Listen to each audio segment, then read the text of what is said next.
Hi everyone!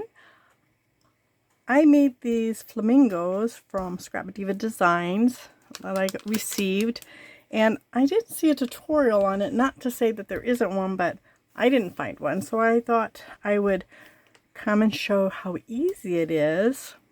I am using Scrap Diva's, let's see what they're called. I think they're just called Flamingo embellishments, and here is her information.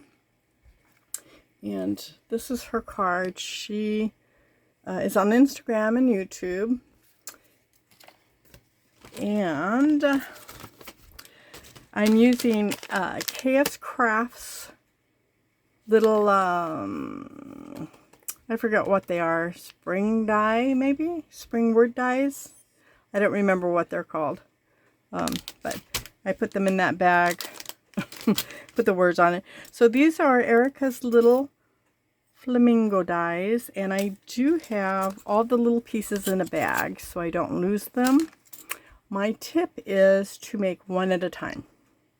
I did cut this out twice, but then you kind of have to figure out the legs and the beaks and things like that. So I would suggest maybe cutting them one at a time. It's not really hard to cut them twice. It's just, you know, setting them aside and figure out, like, each die has a beak and whatever. There are pros and cons to these when they're all together like this. Is the con is trying to, having to cut out these pieces the whole time when you want different colors.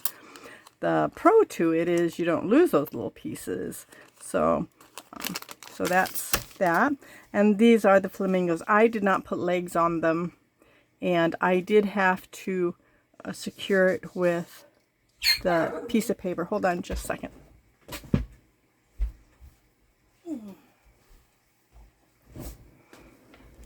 Sorry.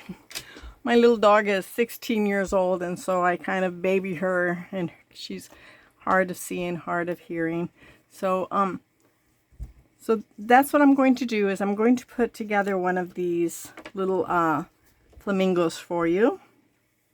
And I did use Ranger's, Tim Holtz's flamingo, and I did distress around it just to make it stand out and give it some little cheeks.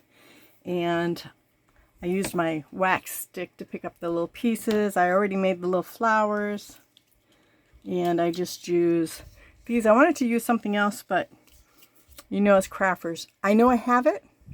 I just don't know where I put it. When I don't put things back where they should go, I tend to lose them.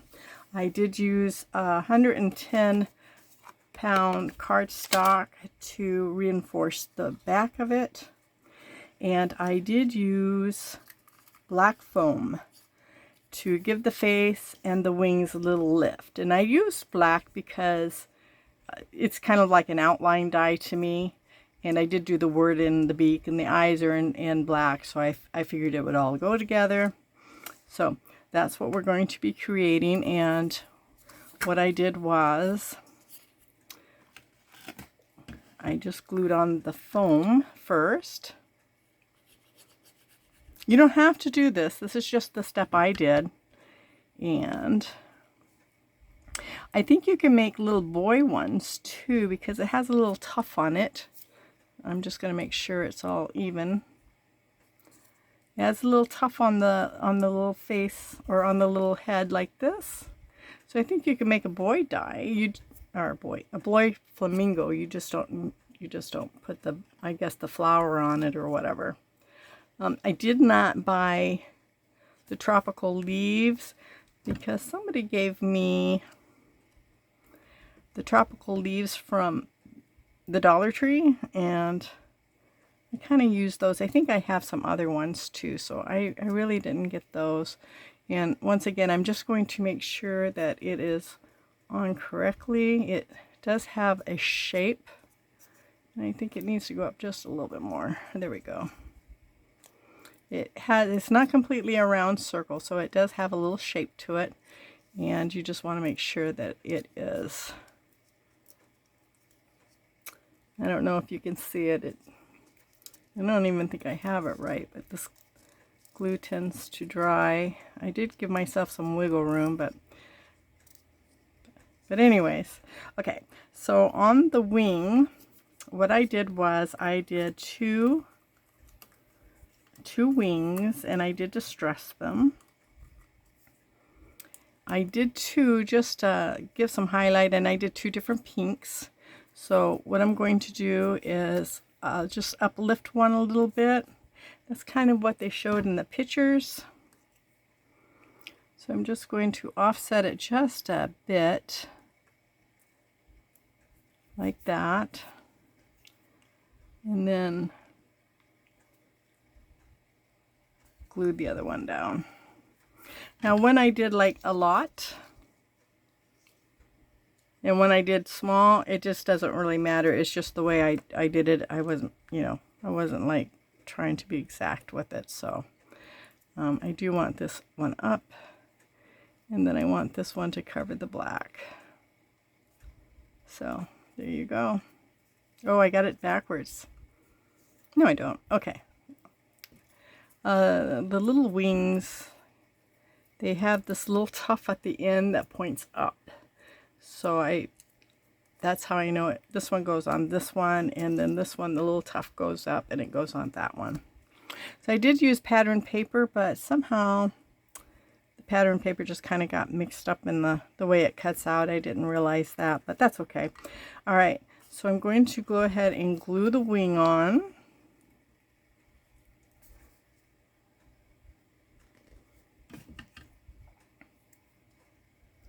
And I'm going to glue it, because I'm putting the word on it, I'm going to glue it just a little bit up, because I want to put this word on here. And I'm going to glue this part, because I definitely know where I want glue.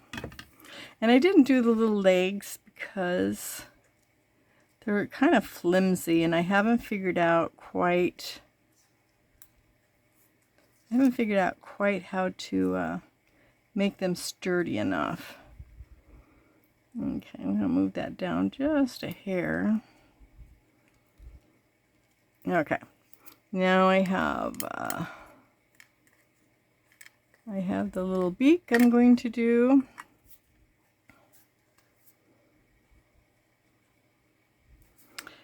And this little beak, it points down. So all you have to do is just make sure it covers. This one fits on really well. Sometimes I guess the head you'd kind of have to work with. But like I said, I did black because it's like a little outline, and I don't think it really matters if you see it. And this black I think I got from Hobby Lobby. I don't use it for shakers, because when you cut it, it flattens out and it stays really flat. So I don't use it for shakers. I'm going to put the little end of the beak on. And this one, it bows out on one side, so it's pretty easy to put on. There you go. And I did use tweezers for the eyelash.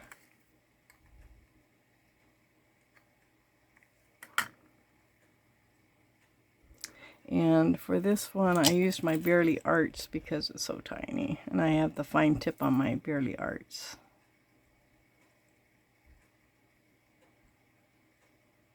I don't have both hands to put that in. There you go. And I'm going to put the little eyelashes on. Oopsie.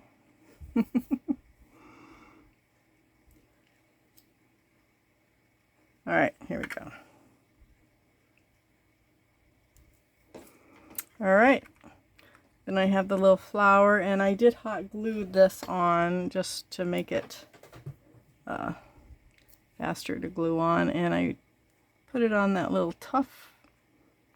There you go. And then on the backing, all I did was I backed this up because I wanted it stronger, because it's just held on a little bit by that glue. So I just wanted a little bit stronger to hold on to it. And then I did the same for the neck. I did one for the neck because, and I rounded it off just so I could get it on like that.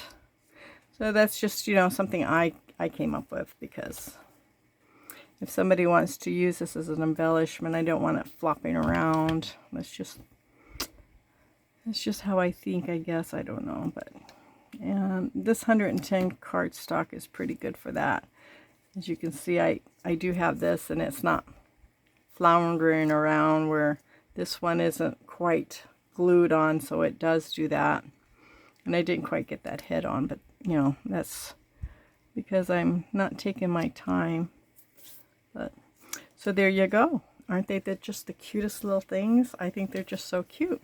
And they're easy. You saw how easy, I mean, 10 minutes to put together, or whatever it is. 10. But of course, cutting it out, I did cut it out beforehand, so that's probably another 10 minutes. So like in a half an hour, you're making one. I don't think that's really a bad thing. I think because I inked this paper, I think if you were to do your own cardstock and use ink, you might be able to get a better, you know, you might be able to get better, but a better hold, you know, and you wouldn't have to do this. But I wanted to use pink pattern paper, so that's what I did. So anyways, thanks you guys for coming along, and I hope you enjoyed this, and I hope you were able to buy some and have fun with it. So thank you very much, and may God bless.